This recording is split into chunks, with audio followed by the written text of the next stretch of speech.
നമസ്കാരം. കമുകിന് ചെല്ലിയിട്ടിരിക്കുന്ന പേര് അടയ്ക്കാമരം എന്നാണ്. അതത്ര ശരിയല്ല. അടയ്ക്ക ഉണ്ടാകുന്ന മരത്തിന് അടയ്ക്കാമരം എന്ന് പേരിട്ടാൽ തേങ്ങ ഉണ്ടാകുന്ന മരത്തിന് തേങ്ങാമരം, മാങ്ങ ഉണ്ടാകുന്ന മരത്തിന് മാങ്ങാമരം, ചക്ക ഉണ്ടാകുന്ന മരത്തിന് ചക്കമരം എന്നൊക്കെ പറയേണ്ടി വരും. Mango tree, apple tree, coconut tree എന്നൊക്കെ ഇംഗ്ലീഷിൽ പറയുന്നത് പോലെ ഏത് മരത്തിനും അത് ഉത്പാദിപ്പിക്കുന്ന ഫലത്തിന്റെ പേര് ചേർത്താൽ മലയാളത്തിൽ അത്രയ്ക്ക് ഇണങ്ങില്ല. എന്നാൽ ചക്കയുണ്ടാകുന്ന മരത്തിന് ചക്കമരമെന്നോ പ്ലാവിലുണ്ടാകുന്ന ഫലത്തിന് പ്ലാങ്ങ എന്നോ ആരും പറയില്ല. അതിലെന്തോ പിശകുണ്ടെന്ന് തനിയെ തോന്നിപ്പോകും. മാവിൽ മാങ്ങയും, തെങ്ങിൽ തേങ്ങയും, പേരയിൽ പേരയ്ക്കയും, നെല്ലിയിൽ നെല്ലിക്കയും, കൈതയിൽ കൈതച്ചക്കയും, ചാമ്പയിൽ ചാമ്പയ്ക്കയും ഉണ്ടാകുമെങ്കിൽ ആ യുക്തി വെച്ച് പ്ലാവിലുണ്ടാകുന്നത് പ്ലാക്കായോ പ്ലാങ്ങായോ ആയിരിക്കണം. എന്നാൽ ആരാണ് പ്ലാങ്ങായെ അഥവാ പ്ലാക്കയെ ചക്ക എന്ന് വിളിച്ചതെന്ന് അറിയില്ല. ഭാഷയിൽ ഇങ്ങനെ വരുത്തുണ്ടല്ലോ പൊരുത്തക്കേടുകൾ.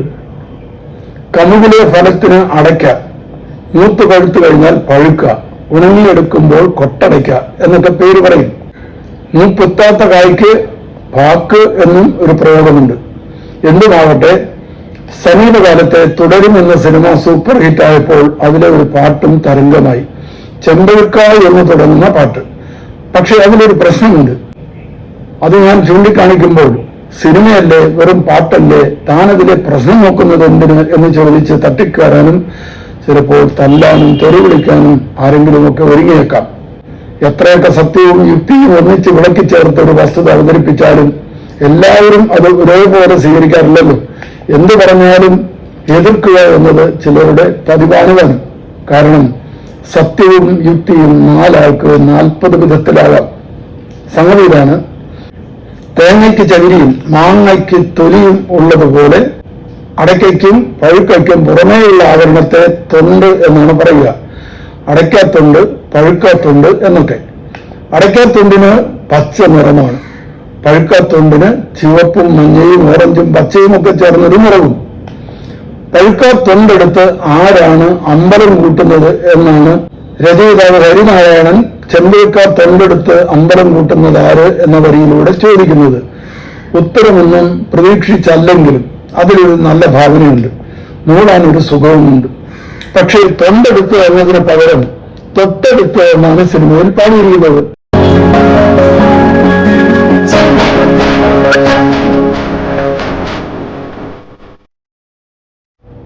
വരികൾ എഴുതി കാണിച്ചുകൊണ്ടുള്ള ചില വീഡിയോകളിലും തൊട്ടെടുത്തു എന്നും കാണാം. ചിലർ അത് തൊട്ടടുത്ത് എന്നും എഴുതിയിട്ടുണ്ട്.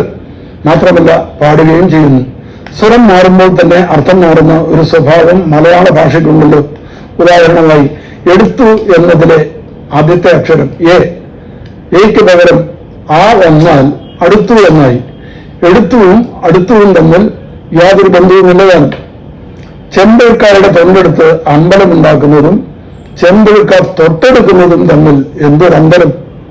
പഴുക്കയുടെ തൊണ്ട് ആർക്കും കൈകൊണ്ടെടുക്കാം. പക്ഷേ പഴുക്ക തൊട്ടെടുക്കാൻ പറ്റുമോ? സംഗീത സംവിധായകൻ ജെയ്ക്സ് ബിജോരിയോ, ചിത്ര സംവിധായകൻ തരുൺ മൂർത്തിയോ, ഗായകൻ ശ്രീകുമാറോ ഈ തെറ്റ് ശ്രദ്ധിച്ചില്ല എന്നത് അത്ഭുതമാണ്. ഈണമിട്ട നേരത്ത് എഴുത്തുകാരൻ കൂടെ ഉണ്ടായിരുന്നില്ല എന്നും വരാം. നീ അദ്ദേഹം കൂടെ ഇല്ലെങ്കിലെന്താ, എഴുതി കിട്ടിയ വരികൾ കയ്യിലുണ്ടല്ലോ, അതൊന്നും നന്നായി ഉപയോഗിച്ചാൽ മതിയല്ലോ. പക്ഷേ പ്രശ്നം വന്നുവെന്ന് കണ്ടുപിടിക്കണമെങ്കിൽ ഇത്തിരി യുക്തി വേണം, ബുദ്ധി വേണം, ഭാഷാജ്ഞാനം വേണം. ഈ വരികൾ പാടിയ കുട്ടികളോട് എനിക്ക് ഒന്നും പറയാനില്ല. കുറ്റം അവരുടേതല്ല. സംവിധായകൻ ചൊല്ലിക്കൊടുത്തത് അവർ പാടി എന്നേ ഉള്ളൂ. തൊട്ടടുത്ത് വരുന്ന വരി ചെമ്പരത്തി കമ്പുകൊണ്ട് അമ്പ് കുലയ്ക്കുന്നത് ആര് എന്നാണ്.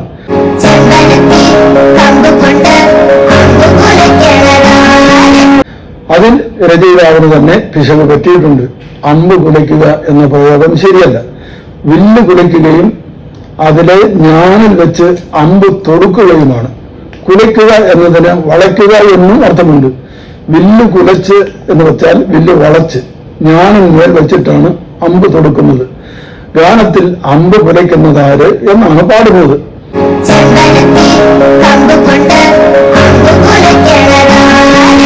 അതായത് അമ്പ് വളയ്ക്കുന്നത് ആരോ എന്നാണല്ലോ ചോദ്യം. അത് തെറ്റാണ്. അമ്പ് വളയ്ക്കേണ്ട കാര്യമില്ല. വളച്ചാൽ അത് എങ്ങോട്ടും പോവില്ല എന്ന് മാത്രമല്ല, തിരിച്ചു വന്ന് അമ്പ് തൊടുത്തവന്റെ ദേഹത്ത് തറച്ചു നിന്നിടാം. മറിച്ച് അമ്പ് തൊടുക്കുന്നത് ആരോ എന്നാണ് വേണ്ടത്.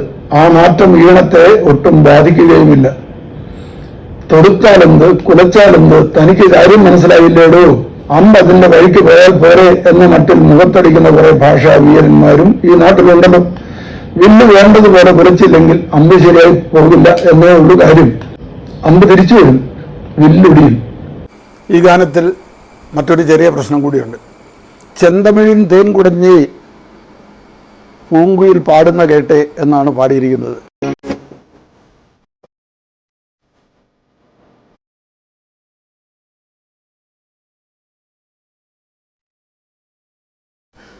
യഥാർത്ഥത്തിൽ അതിലെ വരി ചെന്തമിഴിൻ തേൻ കുടഞ്ഞ് പൂങ്കുയിൽ പാടുന്ന കേട്ടെ എന്നാണത് പറയേണ്ടത്.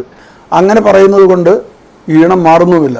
എന്നാൽ പരസ്പര ബന്ധമില്ലാതെ തേൻ കുടഞ്ഞേ പാടുന്ന കേട്ടെ എന്ന് രണ്ട് വരിയാക്കുന്നത് ഒരുപക്ഷെ സംഗീത സംവിധായകൻ ഈണത്തിന് വേണ്ടി ഒപ്പിച്ചതായിരിക്കാം.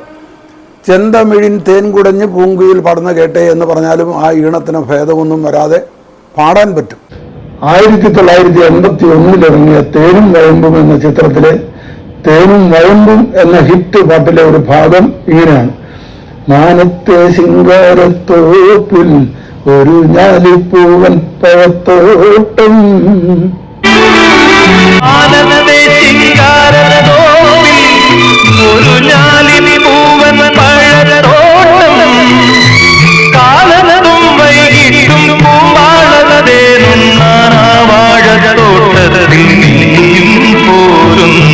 മാനത്തെ ശിങ്കാരത്തോപ്പിൽ ഒരു ഞാലിപ്പൂവൻ പഴത്തോട്ടം, കാലത്തും വൈകിട്ടും കൂമ്പാളത്തേറുന്നാൻ ആ വാഴത്തോട്ടത്തിൽ നീയും പോരുന്നു. ഇതാണ് വരികൾ. പഴത്തോട്ടം എന്ന് പറയുന്ന ആ 4 വരികളുടെ കൂട്ടത്തിൽ തന്നെ വാഴത്തോട്ടവും എന്ന് പറയുന്നുണ്ടോ? പഴങ്ങളുടെ തോട്ടമുണ്ടോ എവിടെയെങ്കിലും?